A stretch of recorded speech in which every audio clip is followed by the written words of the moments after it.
cómo tener paz en el corazón en medio de las tormentas de nuestra vida, ¿verdad? Y era también como pensar cómo aplicamos ese tema que compartimos a un tema que el pastor ha estado compartiendo en estos días, que es el tema de la familia, ¿verdad? Y yo pienso que, en verdad, en medio de la familia se presentan muchas tormentas, ¿cierto? Y hay que aprender a tener paz en el corazón en medio de cada tormenta familiar. Y hablando con el pastor acerca del tema familiar, entonces yo le decía, hay un tema que está relacionado directamente con la familia, que son temas que a mí me gustan mucho, y es precisamente un tema tomado de un hombre que es pastor y conferencista. Yo sé que para ustedes muchos les va a sonar este nombre, y es el pastor y conferencista David Ormachea. Es un hombre que ha trabajado mucho en estos temas de la familia. De hecho, él ha escrito varios libros, y este tema que voy a compartir en esta mañana, que fue el que me llamó la atención cuando hablamos con el pastor, es tomado de ahí, de una de sus conferencias, de uno de sus libros, especialmente un libro que está titulado Padre o Progenitor. Y en este libro, él expone un caso especial de una familia, que es la familia que vamos a ver el día de hoy. Y yo no he cambiado el título que él le puso a este capítulo, y es un relato impresionante de la destrucción de una familia. Un relato impresionante de la destrucción de una familia. Y vamos a estar mirando algo de los peligros que se pueden presentar si se descuidan las responsabilidades en la familia. Y cada uno de los que estamos aquí en esta mañana hacemos parte de una familia, ¿verdad? También quiero recordar que este tema en alguna ocasión, creo haberlo compartido, acá también lo compartimos en alguna ocasión con un grupo pequeño, pero este es un buen escenario para compartirlo nuevamente, porque todos hacemos parte de una familia. Y como bien sabemos, Dios es el diseñador de la familia y diseñó a cada uno de los miembros, y a cada uno de los miembros de la familia nos dio una responsabilidad dentro de ella. Así que cuando pensamos en un tema como este, es también cómo vamos a reflexionar en esta mañana acerca de esta historia, que no es una historia sencillamente que se escribió allí para contarnos una más de las muchas que hay en la Biblia, o para llenar un espacio en la Biblia, sino es para enseñarnos a nosotros, como miembros de la familia, ¿verdad?, a ser responsables. Y hay aquí unas señales peligrosas, de la destrucción de la familia. Así que esas señales nos van a advertir a nosotros también para ser cuidadosos en esta área. Y voy a empezar partiendo de un principio. Vamos a ver 3 principios acá el día de hoy. Y vamos a partir con un principio en esta mañana. Andrés, si lo puedes ubicar allí, gracias. Y también quiero ponerles en el capítulo y en el libro que vamos a estar mirando esta mañana, es en el primer libro de Samuel. Primer libro de Samuel, vamos a estar ocupados allí y vamos a estar mirando a través del capítulo 1, 2, 3 y 4 también, que es donde encontramos esta historia. Y partimos de este primer principio que dice que entender que los padres, que a pesar de sus buenas intenciones, ignoran o rechazan los principios que Dios ha diseñado sabiamente, serán responsables de la destrucción de la familia inevitablemente. Entender que los padres, que a pesar de sus buenas intenciones, ignoran o rechazan los principios que Dios ha diseñado sabiamente, serán responsables de la destrucción de la familia inevitablemente. Y decía que este es un buen escenario porque aplica quizás para aquellos que ya lo son, ¿verdad?, padres, pero aquellos que están pensando en serlo. Y ayer que teníamos la oportunidad de compartir con un grupo de padres en el lugar donde yo trabajo y tocábamos un tema de familia, yo les decía que generalmente, y usted se lo preguntará también en su análisis, cuando los padres deciden ser padres, no siempre hacen una capacitación previa que los prepare para esa no fácil, sino difícil tarea de ser padres. Y la pregunta sería, ¿usted que ya lo es, la hizo? ¿Hizo una capacitación previa cuando tomó la decisión de ser papá y ser mamá? Y en este caso, con este grupo que compartíamos, la respuesta de ellos era no lo hacemos. Nadie lo hace previamente. Y no se preparan para ser padres en el sentido de saber de que van a criar, formar, educar unos hijos que si bien deben aprender a conocerlos en todos los procesos y etapas de desarrollo de su vida, ¿verdad? Porque no es lo mismo educar o formar o tratar con un niño de 5, 6, 7 o 8 años a un preadolescente o adolescente, ¿verdad? Y uno a veces escucha a estos padres con los adolescentes y parece que nadie quisiera a los adolescentes, ¿verdad? En muchas instituciones, a mí me gusta mucho trabajar con los adolescentes. De hecho, la clase que yo tengo aquí en la congregación es adolescentes y yo paso muy buenos tiempos con ellos. Y yo creo que ellos también conmigo, no sé. Pero es una etapa que los padres a veces la ven difícil. Pero la pregunta es, y nos hemos preguntado, ¿cuán difícil es para el muchacho y para la muchacha esta etapa? Y así sucesivamente la etapa de la juventud y la etapa ya adulta, porque nunca se deja de ser, cuando se adquiere esa función y esa responsabilidad de ser padre, nunca se deja de ser, ¿cierto? Yo no lo soy, y creo que estoy haciendo el cursillo, en caso tal de que llegue el momento, si llega. Ok, vamos a mirar entonces en primer libro de Samuel, vamos a introducirnos en esta familia, y vamos a empezar a mencionar a algunos de los miembros. Algo que me llamaba la atención cuando el escritor del libro menciona y toma esta familia, dice, me hubiese gustado mucho tener un grupo de familia completo, pero en esta familia solamente aparece el padre y los hijos, no aparece la mamá, o sea, es como incógnita aquí, pero igual tiene unos propósitos, unas enseñanzas muy especiales para el núcleo familiar como tal. Vamos a estar mirando entonces en 1 Samuel y vamos a hablar de este hombre que figura como el padre de esta familia y es Elí. Si me regala la siguiente diapositiva. Y vamos a hablar de Elí como un padre con virtudes y defectos. Un padre con virtudes y defectos. Ya les voy a mencionar, estoy en Samuel, primer libro de Samuel. Y bueno, pueden ubicarse en el capítulo 1, versículo 13.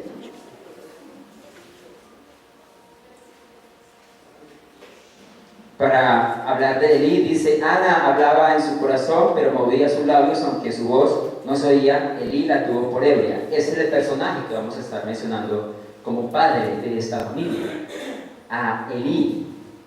Dice que Elí era un padre con virtudes y defectos.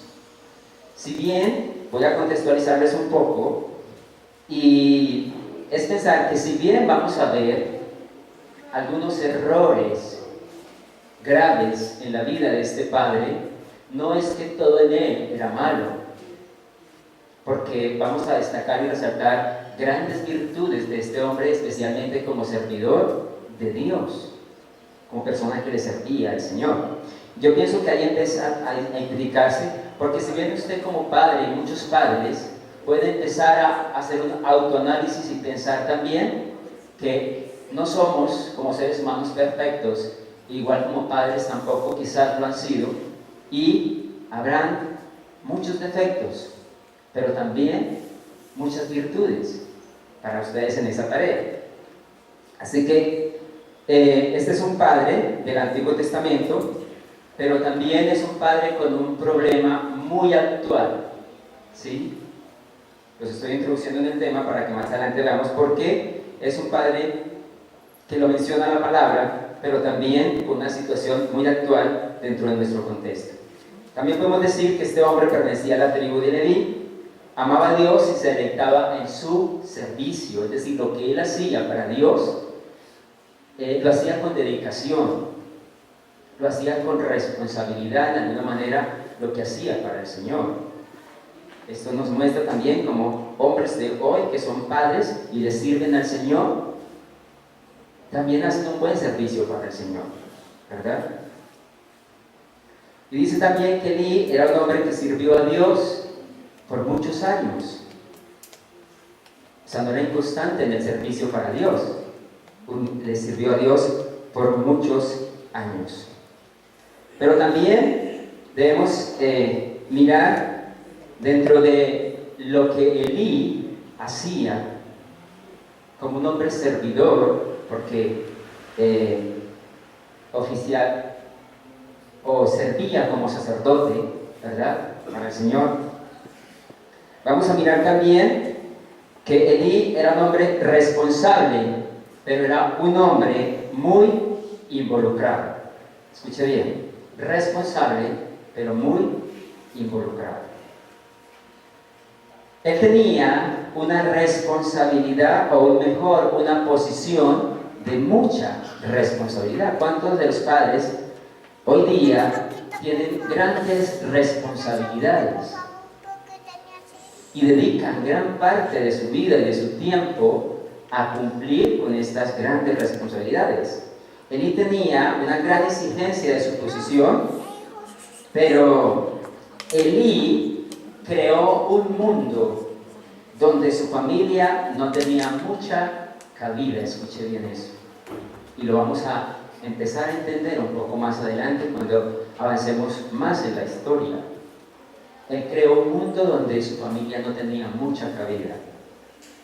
Y aquí hacemos un poco de relación a la familia de hoy y a los padres de hoy, porque a mí me gusta, en la misma manera, tomar historias y enseñanzas de la palabra y traerlas, aplicarlas a nuestra vida. Y estamos hoy en una modernidad de la familia actual, donde hay padres responsables y sumamente comprometidos, involucrados, pero en medio de ello, también no dan cabida en su mundo a su familia. Hoy se habla de los padres ausentes. Y hablamos o escuchamos hablar acerca, por ejemplo, del abandono de los hijos. Y cuando la palabra abandono es mencionada, llega a nuestro oído, ¿a qué viene a nuestra imagen? Quizás los niños que están en instituciones, quizás los jóvenes o chicos que están en la calle, ¿verdad? O quizás a un hijo que tiene un abandono paterno o materno, ¿verdad?, porque no vive con sus o ambos progenitores.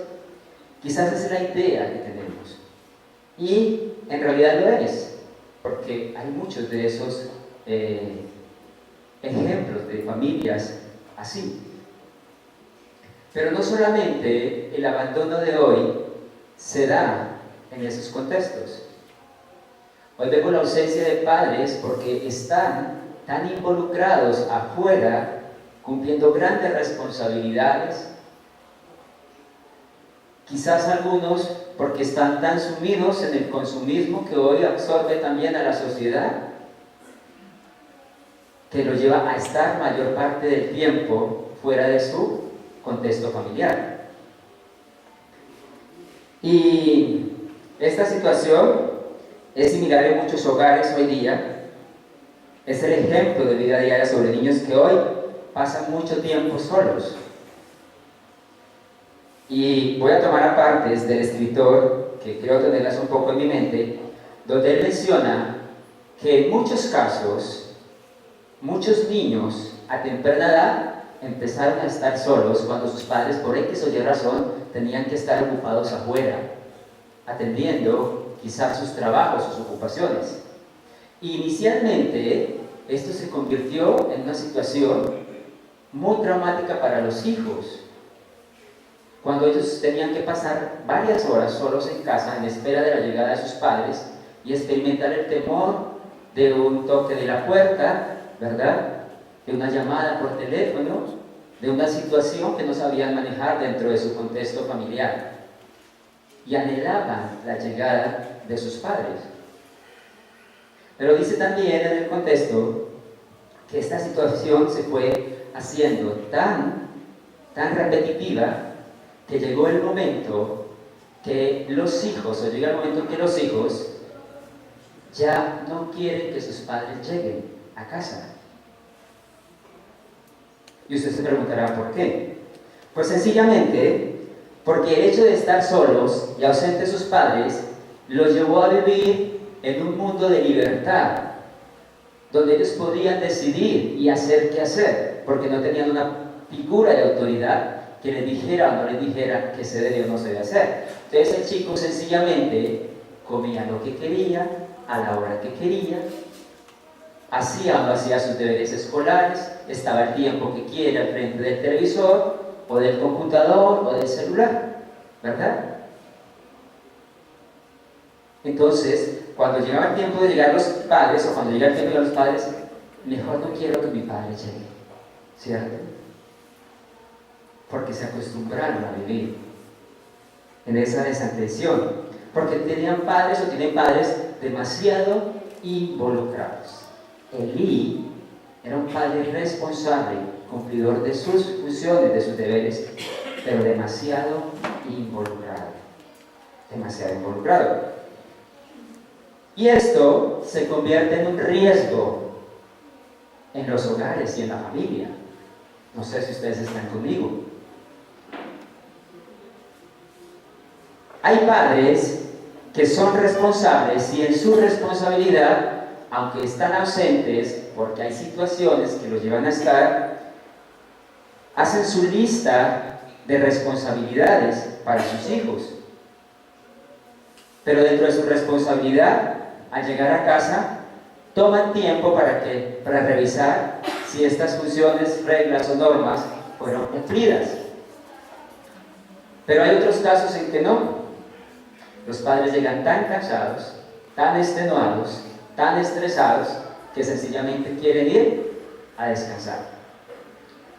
Y si había dejado una norma, no se toma el tiempo para revisarla y verificar si fue hecha o no fue hecha, si el hijo hizo los deberes o no los hizo. Y sencillamente de pronto pregunta, ¿hiciste la tarea? Y el chico responde, sí, yo la hice. Ah, está bien, voy a la cama. Pero el hijo no la hizo. Entonces es el riesgo, porque sencillamente el hijo dice, mi padre tiene unas funciones, o escribe unas funciones, unas reglas, pero finalmente no las revisa. Entonces está bien decirle sí, porque no se va a cerciorar si en realidad están hechas. Eso es un abandono. Ahí hablamos de los padres presentes, pero ausentes. Es decir, están, pero no están. Son figura paterna, son figura materna, pero están tan involucrados en otras funciones, en otras responsabilidades, que, como el caso de Elí, sencillamente han creado una posición y un mundo donde su familia no tiene cabida. Y en el transcurso del tiempo, estos niños llegaron a ser adolescentes, adultos, y los hijos y los padres no supieron en qué momento y estuvieron tan presentes. Hay casos, como decía ahorita, donde el consumismo absorbe a los padres de familia y a veces se convierte ese estar fuera de casa no tanto en una necesidad, ¿verdad?, sino más bien en un gusto, porque a veces los padres adquieren responsabilidades, o más que responsabilidades, adquieren unos compromisos porque se han creado unas necesidades. Y esas necesidades sencillamente es porque de pronto quiero tener unos gustos y unos lujos más allá de mi condición, entonces me hace salir a trabajar porque lo que está generando los ingresos del hombre no son suficientes, entonces la mujer tiene que ser un apoyo para poder suplir y pagar lo que tenemos, ya sea el alto colegio del hijo, la matrícula, ya sea el televisor de última, o ya sea cualquier de las que podamos mencionar. Entonces es la demanda del mundo. Así como Elí, por sus ocupaciones, muchos padres son seducidos por la idea de esta sociedad consumista que los motiva a comprar lo que no necesitan con el dinero que no se tiene. Escuche eso. A comprar lo que no necesitan con el dinero que no se tiene. Así que muchos padres tienen que trabajar para llevar el nivel de vida que han escogido. Y allí son padres presentes, pero ausentes. Y demasiado involucrados. Y Elí no solamente era involucrado, sino que era sobreinvolucrado. Hay duda que este hombre estaba apasionado por lo que hacía, pero él eligió cumplir dos grandes responsabilidades. Y vamos a mirar por qué él era sobreinvolucrado. Quiero que miremos en el capítulo 1 del versículo 9 para mirar una de las funciones que hacía Elí. Y si alguien lo quiere leer, por favor me pueden ayudar con ello. Sí.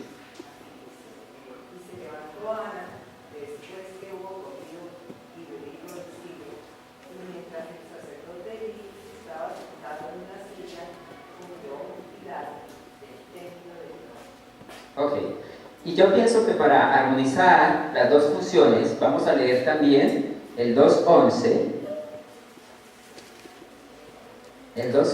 y quizás también el 4.18.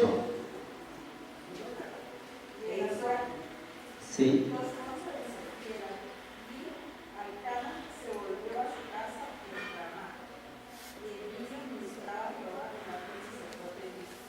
Ok, hasta ahí hemos podido ver de que una de sus ocupaciones era la de ser sacerdote, ¿verdad? El 4.18, ¿pueden leerlo por favor? Y aconteció que cuando él hizo mención del arca de Dios, Elí cayó hacia atrás de la silla al lado de la puerta y se desnucó y murió porque era hombre viejo y pesado y había juzgado a Israel 40 años. Okay. ¿Se acuerdan que habíamos mencionado que él había servido a Dios por muchos años?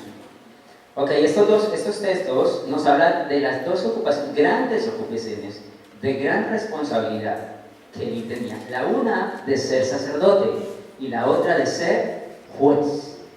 Había juzgado a Israel por 40 años. Dos ocupaciones de bastante y de gran responsabilidad. Una de servir en los actos ceremoniales a Dios y la otra lo que tenía que ver con toda la parte legal para un pueblo. Así que usted póngase en los zapatos de Elí. ¿Cómo serían las ocupaciones de Elí? Muchísimas, ¿cierto?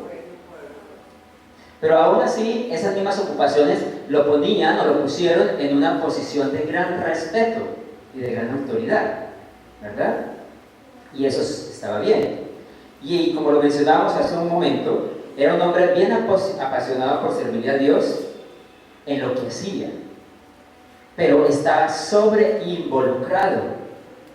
La tarea de un juez en el pueblo no era tan sencilla, porque tenía que tratar con todos los asuntos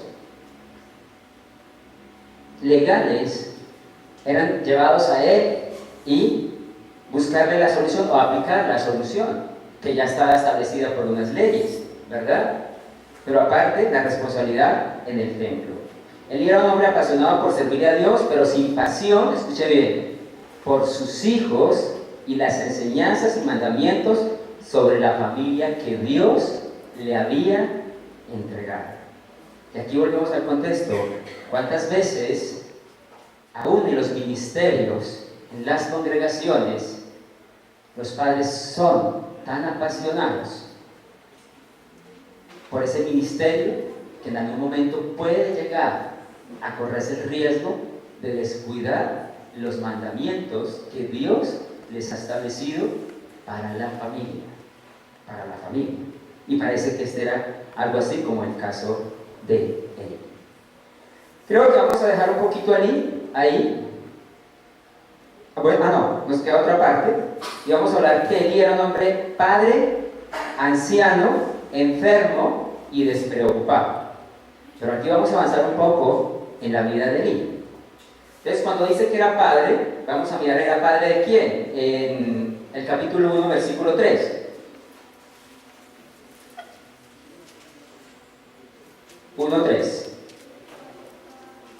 Y mientras lo buscan, yo quiero hacer una pregunta y se puede levantar la mano. ¿Cuántos son padres acá? Ok, hay hartos padres. Muy bien. Dice que Elí era padre, ¿verdad? ¿Qué dice el 1:3? Todos los años aquel varón subía de su ciudad para adorar y para ofrecer sacrificios a Jehová de los ejércitos. En el silo donde estaban los hijos de Elí, Ofni y Fines, sacerdotes de Jehová. Ofni y Finés, ¿cierto? Ofni y Finés eran los hijos de Elí, nos dice ese texto. También quiero, para tener un conocimiento más amplio de este padre, Elí, dice que para este momento en que se va a desarrollar más adelante toda esta situación, dice que él era un hombre ya viejo. Miremos el 2:22. Pero Elí era muy viejo y oía de todo lo que sus hijos hacían con todo Israel. Hasta ahí, Rosario, hasta ahí. Elí era un hombre viejo y oía lo que sus hijos hacían en todo Israel. O sea, para este tiempo ya él estaba bien avanzado en edad, pero seguía cumpliendo sus funciones. Otra de las características de Elí era que había perdido poco su visión. Vemos en el 3:2.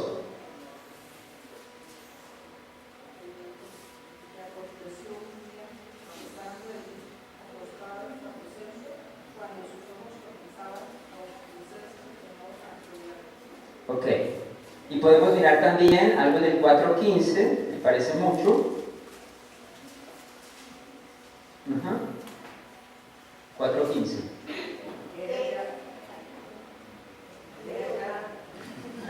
Póngase de acuerdo a ver quién va a leer. ¿Ahorita ninguna? Era ya Elí de edad de 98 años, y sus ojos se habían oscurecido de modo que no veía. Ok, pero esto nos da también, bueno, no se pongan, pero esa es la condición natural de la vida, porque usted puede decir, como dice la canción, en el camino de la vida, finalmente los padres van llegando a ese estado, ¿cierto? A envejecer, a apagarse su vista, ¿verdad? Apagarse su vista, y mucho más de venir tan sobreinvolucrado. Entonces habla de cómo su visión ahora se había reducido en su vejez. Luego nos dice en el 4:18 que él murió a la edad de 98 años, pero no en buena condición física. Cuando él muere a esta edad de 98 años, su condición física no era la mejor, ¿sí? Que era lo que mencionaba ahorita, me dice que voy a leer este versículo y lo vamos a comprender un poco más adelante. Dice que cuando él mencionó el arca de Dios, Elí cayó hacia atrás de la silla del lado de la puerta y se quebró la cerviz y murió porque era anciano y pesado. Anciano y pesado, ¿verdad? ¿Qué indica eso? Que estaba como un poco obeso. Ahorita usted se me empezará a mirar, ¿será que ya estoy muy gordito a mi edad? ¿Sí? Y alguien dice algo particular, ¿por qué será que cuando los hombres se casan o tienen esposa y empiezan a tener hijos, lo primero que le empieza a crecer es el estómago? ¿Verdad? Y ustedes empezarán a revisarse, ¿no? ¿Cómo estoy de peso? Bueno, Elí tenía esta condición, excedido en peso también y avanzado en edad. ¿Ok? Entonces, ahorita vamos a dejar a este padre, sacerdote y juez, Elí, allí, Y vamos a mirar el segundo principio, ¿verdad? Para entrar a ver otros miembros de esta familia que son sus hijos. Y este segundo principio dice, no sé si me regala la diapositiva, Andrés, el segundo principio, ok, gracias. Dice, aún los padres temerosos de Dios y dedicados a la vida profesional y congregacional, a pesar de sus buenas intenciones, pueden cometer serias equivocaciones. Los padres que no disciplinan con energía, no tratan con gracia ni entregan consejo y dirección, preparan a sus hijos para una vida de rebelión. Y eso, al leerlo bien leído, tiene sentido. Tiene sentido. Es posible que haya padres decepcionados porque sus hijos, a pesar de haber recibido todas las instrucciones necesarias, han decidido alejarse de Dios y de la iglesia. ¿Lo han visto? Cuando padres esforzados hacen lo mejor, pero aún los resultados no son los que esperan. Así que vamos a continuar con la historia y vamos a hablar de la situación de los hijos. Ya hablamos de la situación del padre, ahora vamos a hablar de la situación de los hijos, pero de una terrible situación, ¿sí? Que es lo que mencionaba al comienzo, que esperamos que sea para reflexionar, y no solamente reflexionar a los padres, sino también a los hijos, porque aquí también hay conmigo hijos, pero especialmente aquellos hijos que son rebeldes y aquellos padres que son un poco despreocupados. ¿Ok? ¿Cómo eran Oni y Finés? Eran hijos rebeldes e insumisos. Escuche bien, hijos rebeldes e insumisos. Estos hijos, lamentablemente, decidieron ignorar lo que su padre les enseñó y lo que conocían de Dios. Decidieron ignorar lo que su padre les enseñó y conocían de Dios. Y, es más, con astucia, ellos se aprovecharon de los errores de su padre. Se aprovecharon de los errores de su padre, porque dice que el hecho de que este padre haya fallado, como lo mencioné hace un poco, no quiere decir de que él todo lo haya hecho mal, ¿cierto? No se dice de que él tenía una mala moral o una conducta reprobable o deshonesta, ¿sí? Solamente fue débil en su vida familiar. Los hijos de Elí eran sacerdotes, y esto es algo que me llama mucho la atención. Dice que los hijos de Elí eran sacerdotes, pero no eran creyentes. Mire el 1.3 y el 2.12. Creo que el 1.3 pues ya lo habíamos leído, donde dice que eran sacerdotes. Lo voy a leer de acá. Dice, todos los años ese hombre subía desde la ciudad a adorar y a ofrecer sacrificios a el Señor Todopoderoso en Silo, donde estaban los dos hijos de Elí, Ofni y Finés, sacerdotes del Señor, ¿verdad? Y el 2.12 nos dice lo siguiente: los hijos de Elí eran hombres impíos y no respetaban al Señor. Y haga esta comparación. Eran sacerdotes, pero eran impíos y no respetaban al Señor. Comúnmente, en nuestra sociedad actual, es muy bien ver que los hijos tienden a seguir la misma ocupación o función ejercida por el padre. Y aquí vemos a dos hijos haciendo la misma profesión de su padre, ¿verdad? Como sacerdotes. Pero de otro lado, vemos que eran impíos, no eran creyentes, ¿verdad? Así que podemos decir que profesionalmente ellos eran sacerdotes, profesionalmente, pero ni siquiera habían empezado a tener respeto por el ministerio que habían elegido, cuando ya se nos menciona las actitudes pecaminosas que ellos tenían, ¿verdad? No solo los describe como hombres rebeldes en las ordenanzas divinas, sino que eran realmente hombres indignos y maliciosos. Y vuelvo a leer el 2.12, ¿verdad? Eran hombres impíos y no respetaban a el Señor. Eso es para pensar. sacerdotes de profesión, pero su corazón caminaba muy lejos de Dios, ¿verdad? Y aquí podemos hacer un énfasis cuando en algún momento se le sirve al Señor, ¿verdad? En el X o Y ministerio, pero las vidas verdaderamente están lejos de la voluntad de nuestro Dios, ¿verdad? Están lejos de la voluntad de nuestro Dios. Así que estos eran hombres faltos de temor de Dios. A mí me toca estar mirando este reloj porque aquí el tiempo se va muy rápido. Y luego al final, como hace 8 días, me toca correr. Ok, vamos a mirar también que los hijos de Eli eran pecaminosos y escandalosos. Pecaminosos y escandalosos. Dice 2, 3, 15, 13, 15, ¿sí?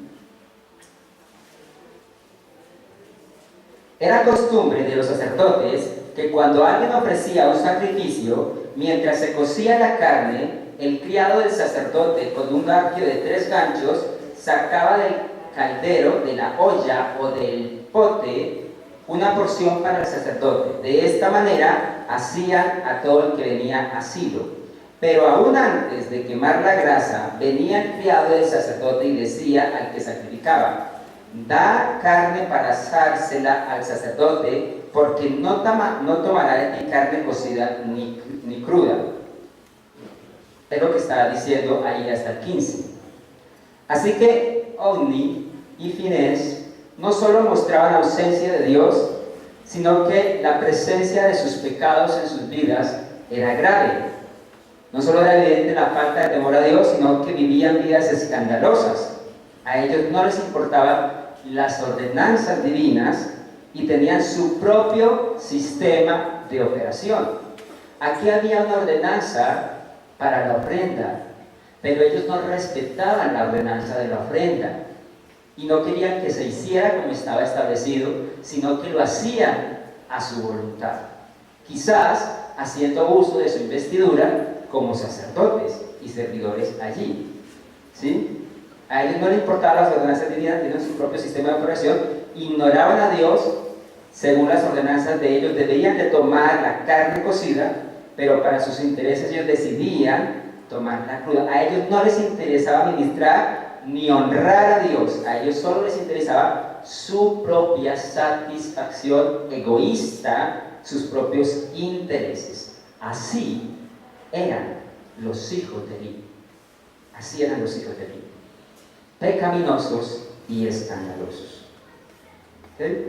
Pero cuando habla de que eran pecaminosos y escandalosos, tenemos que mencionar también el versículo 22, si alguien lo quiere leer. Pero Eli era muy viejo y oía de todo lo que sus hijos hacían con todo Israel y cómo dormían con las mujeres que velaban a la puerta del tabernáculo de reunión. Ahí le sumamos algo más, ¿verdad? ¿Qué hacían? Cómo dormían con las mujeres que velaban a la entrada de la tienda de la reunión. Pecaminosos y escandalosos. Y esto se oía, ¿no? Es lo que dice allí. Esto se oía, o sea, no era un secreto, no era algo privado, era algo público, el escándalo público. Subordinados y violentos. Para seguir el contexto de cuando ellos menospreciaban las ofrendas del Señor, el 16 y el 17 del capítulo 2 dice lo siguiente, hablando de cuando ellos tomaban la ofrenda de acuerdo a su voluntad y a sus intereses, dice: si le respondía, quemen primero la grasa y después toma tanto como quieras, él replicaba: no, ahora has de dar, de otra manera la tomaré por la fuerza. Ahora has de dar, de otra manera la tomaré por la fuerza. Eran insubordinados y violentos. Dice que el pecado de aquellos jóvenes, estoy leyendo el 17, era grave ante el Señor, porque los hombres menospreciaban las ofrendas que se traían al Señor.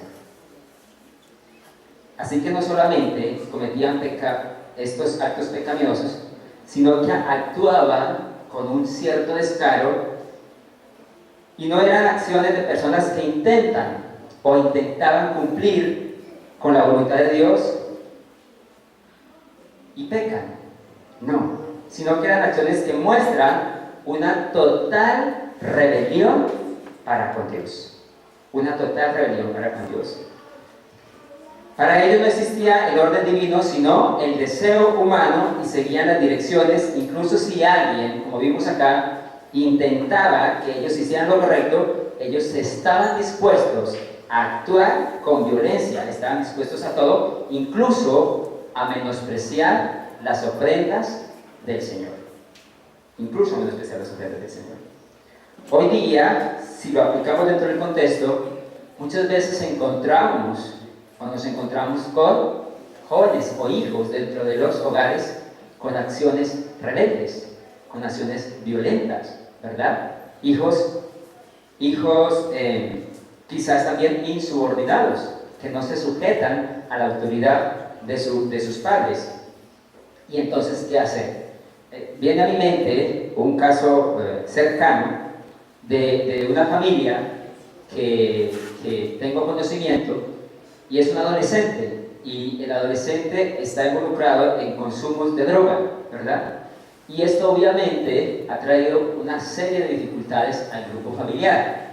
Su madre es una mujer que ha luchado en instituciones y ayudándolo a salir de esta situación. Y ahora último lo tiene nuevamente en su casa, pero es un joven rebelde, es un joven que no se sujeta a la autoridad de su mamá y llega a cometer actos como consumir en su casa delante de sus hermanos más pequeños. Y ella toma la decisión de decirle, no más, pasa afuera, ¿verdad? Pero él se encuentra con otro miembro de la familia, que es su abuela materna. Y su abuela lo acoge en su casa, ¿verdad? Qué pesar del muchacho.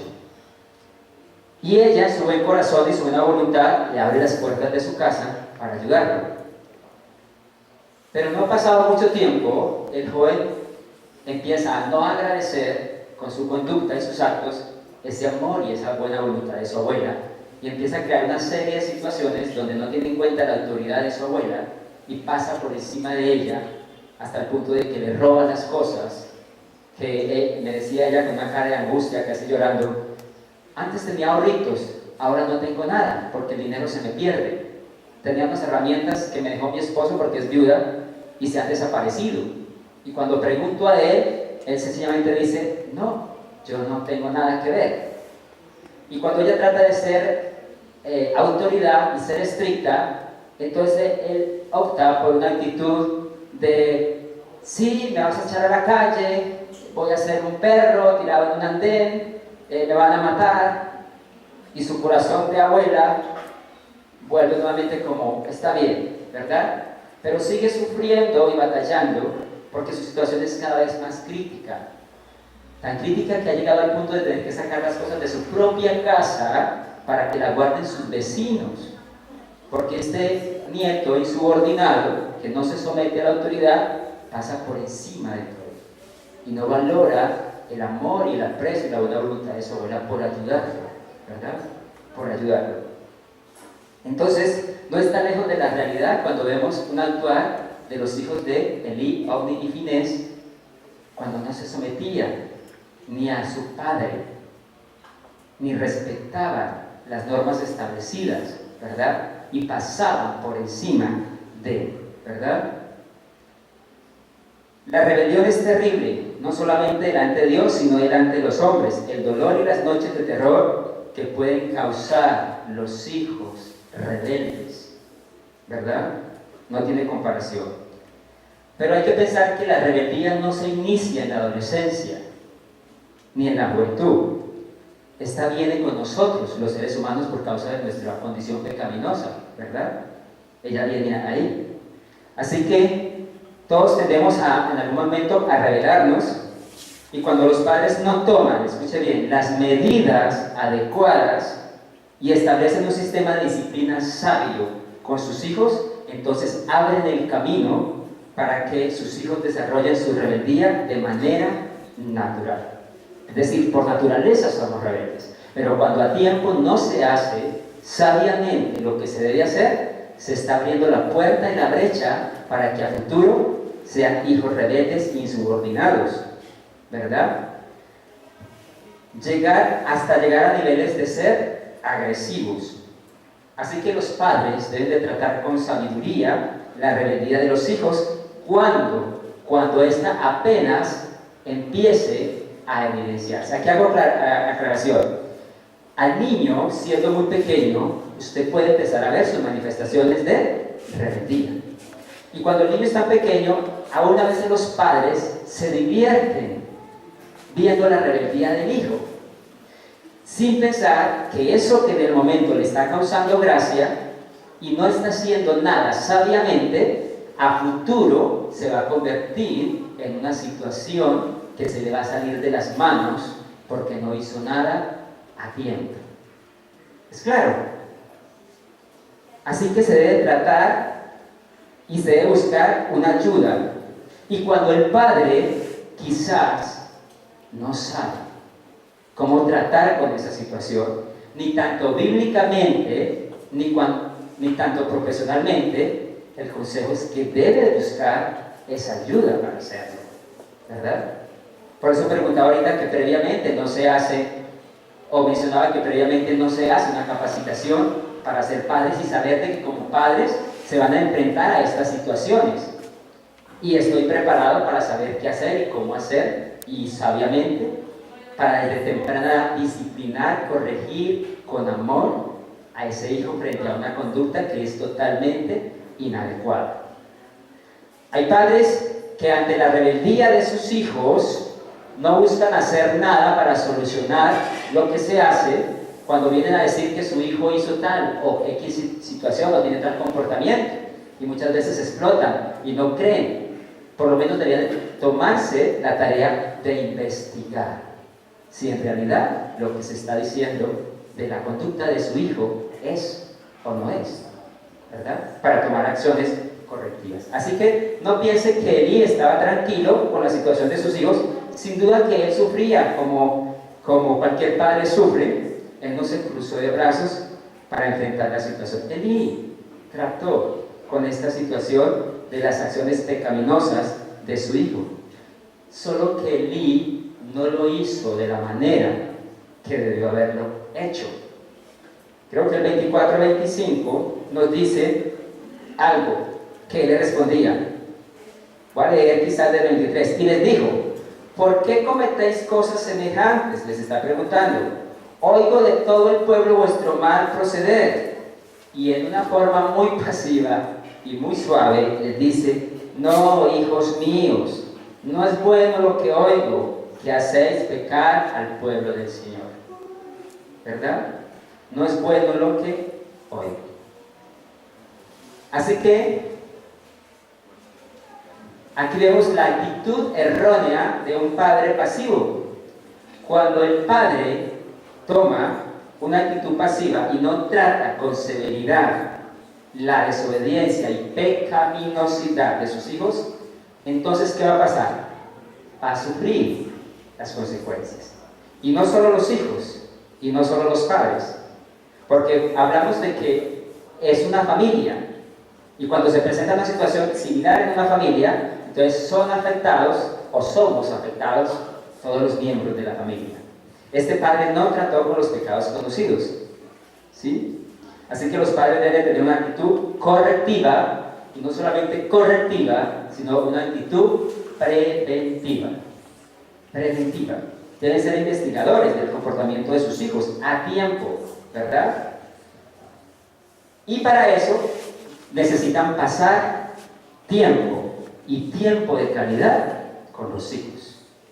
No se puede esperar conocer a los hijos cuando el padre sale en la mañana y regresa en la noche cuando los hijos ya están durmiendo, ¿verdad?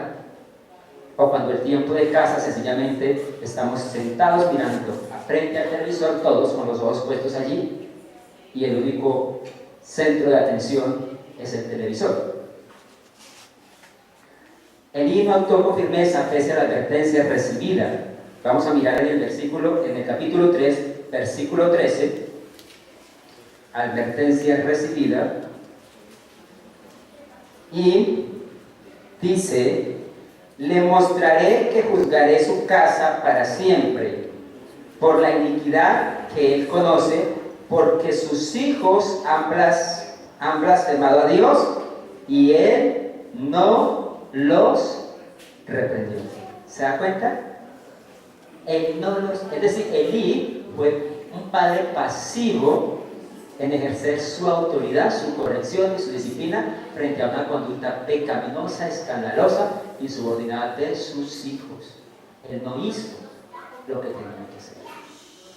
A veces, los padres no hacen lo que tienen que hacer en el tiempo que tienen que hacer. Hay un libro, que el pastor lo mencionaba aquí, que se titula, y se lo recomiendo, Cómo pastorear el corazón de su hijo. Y en ese libro hay una guía de la formación y especialmente de la disciplina de los padres hacia los hijos. Y en ese libro nos dan a nosotros unas instrucciones de la forma adecuada, de cuándo usted y el padre debe aplicar la vara en el tiempo, en el momento y la forma correcta, y cuándo no, para que no, ahí se encuentra una gráfica como que la estoy mirando en mi imagen, de que muchos padres han invertido el sistema de corrección y disciplina de sus hijos. Es decir, cuando debieron haber aplicado la vara en su edad y en su tiempo, fueron padres permisivos, pasivos, ¿verdad? Y consentidores. Y cuando ya sus hijos tuvieron conductas inadecuadas, entonces, y en una edad más avanzada, quisieron aplicar su vara, ¿y cuál cree que fue el resultado? Un fracaso total. Entonces, a veces no se toman las correcciones en el tiempo indicado y pasamos por alto comportamientos, o se pasan por alto comportamientos. Esto puede aplicar no solamente a los padres, a los cuidadores, a los abuelos, que también están a veces ejerciendo esa tarea. Entonces, no actuó con firmeza pese a las advertencias recibidas. Este padre fue pasivo, no hizo nada, y vemos que falló en esa área, ¿sí?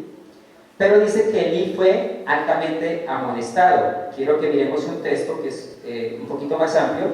Está en el 2, 27 y 29. Y dice: por ese tiempo un varón de Dios visitó a Elí y le dijo: así dice el Señor, ¿no me manifesté claramente a la casa de tu padre cuando estaba en Egipto, en casa de Faraón?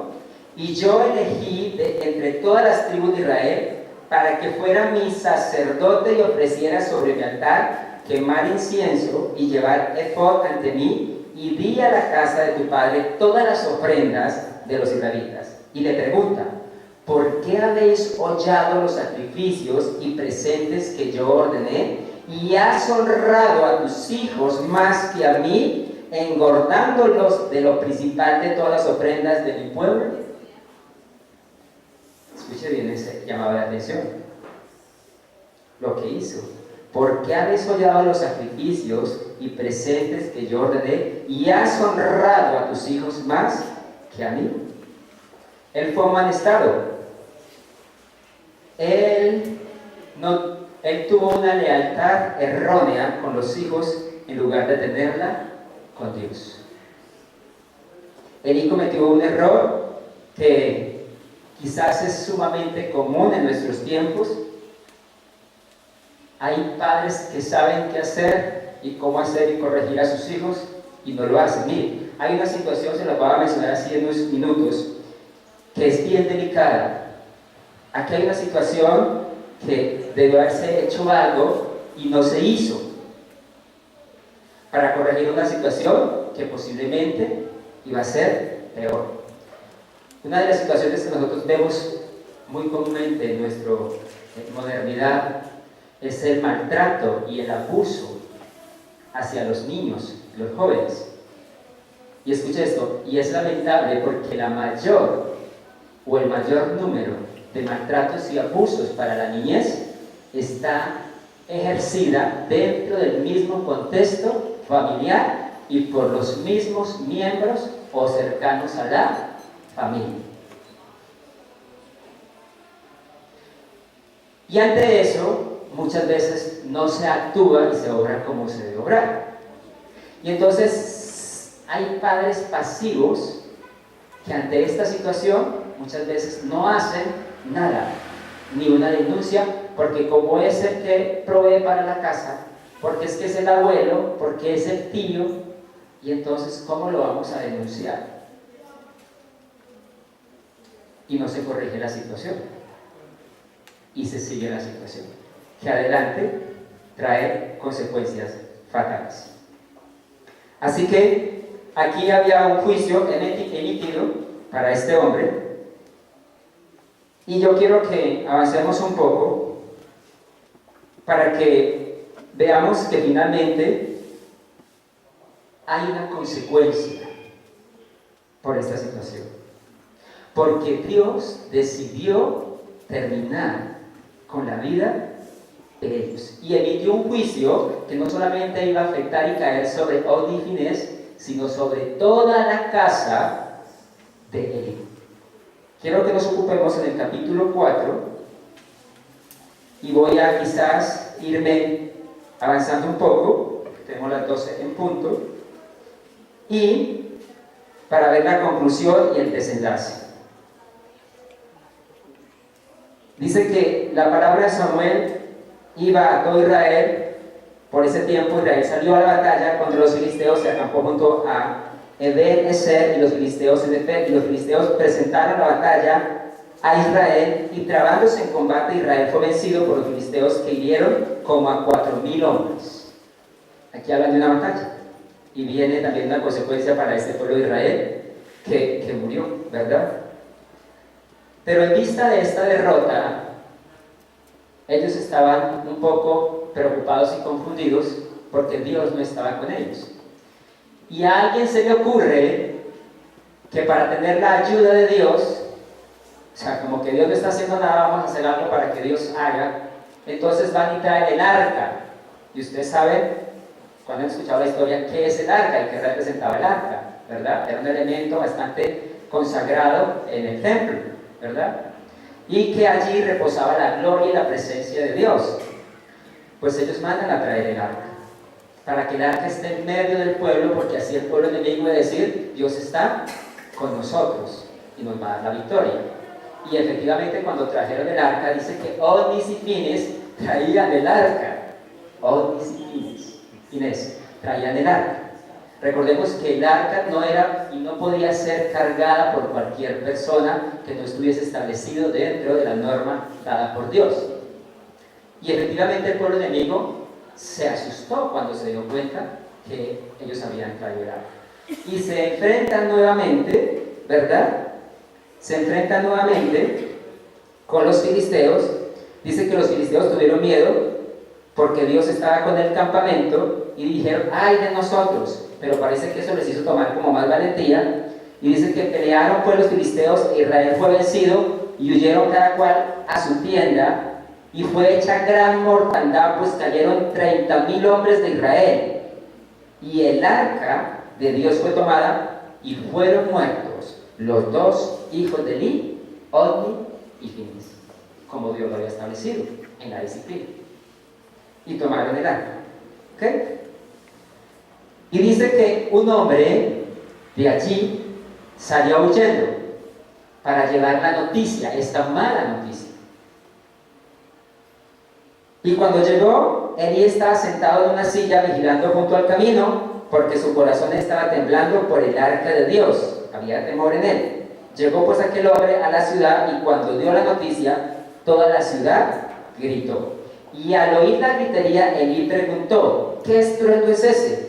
Aquel hombre vino a prisa y dio la noticia a Eli. Y aquí viene la otra tragedia. Eli ya era de 90 años de edad, sus ojos se habían entenebrecido, de modo que no podía ver, y dijo a aquel hombre, vengo de la batalla, escapé hoy del combate. Y Eli preguntó, ¿qué sucedió, hijo mío? Y el mensajero respondió, Israel huyó ante los filisteos, y fue hecha gran mortandad en el pueblo. También tus 2 hijos, Ofni y Finés, fueron muertos, y el arca de Dios fue tomada. Cuando mencionó el arca de Dios, Elí cayó hacia atrás de la silla al lado de la puerta y se quebró la cerviz y murió, porque era anciano pesado y había juzgado a Israel por 40 años. Mire dónde va la consecuencia. Mire dónde va la consecuencia. Pero la consecuencia no terminó ahí. Sigamos leyendo. Su nuera, la esposa de Finés, estaba encinta cerca a luz al oír que el arca de Dios había sido tomada y muerto su suegro y su esposo, se inclinó y dio a luz porque los dolores le vinieron de repente. El tiempo en que ella moría, los que la atendían le dijeron: no temas, has engendrado un hijo, pero ella no respondió ni prestó atención. Y llamó el niño y cavó, ¿cierto? Diciendo: se ha ido la gloria de Israel, porque el arca de Dios ha sido tomada y muertos su suegro y su esposo. Dijo pues: se ha ido la gloria de Israel, porque el arca de Dios ha sido tomada. Así que podemos terminar este tema de una impresionante destrucción de una familia diciendo que la evaluación de la actuación de Elí es acertada, pues quien examina y evalúa es precisamente Dios. ¿Quién da las instrucciones? Dios evaluó la actuación de este sacerdote y padre y descubrió que él no había tratado con sabiduría ni exhortado con energía y autoridad a sus hijos.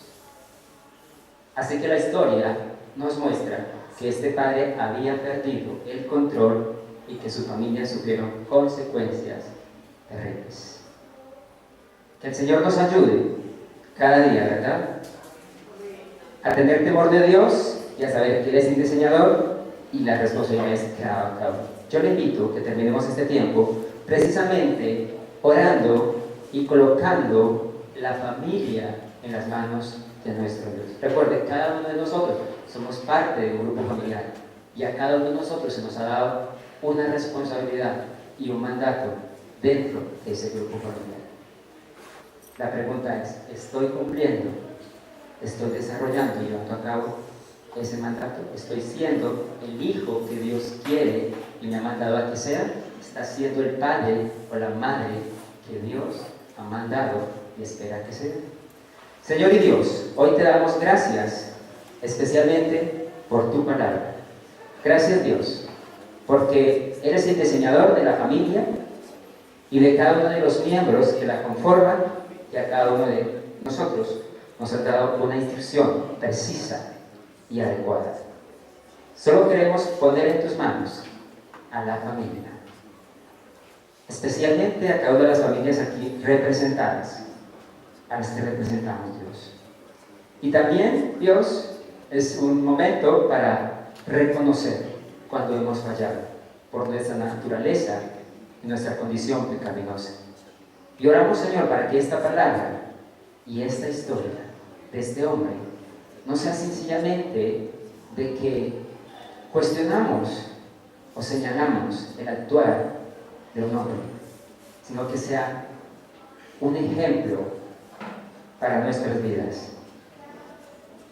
Ayuda a cada miembro de la familia, a cada padre, a cada hijo, a vivir conforme al propósito tuyo y bajo la dirección y tu voluntad, no bajo nuestros propios propósitos, intenciones, gustos y deseos, sino conforme a lo que tú has establecido. Ayúdanos, Dios. Te lo pedimos, Padre, en el nombre de Jesús.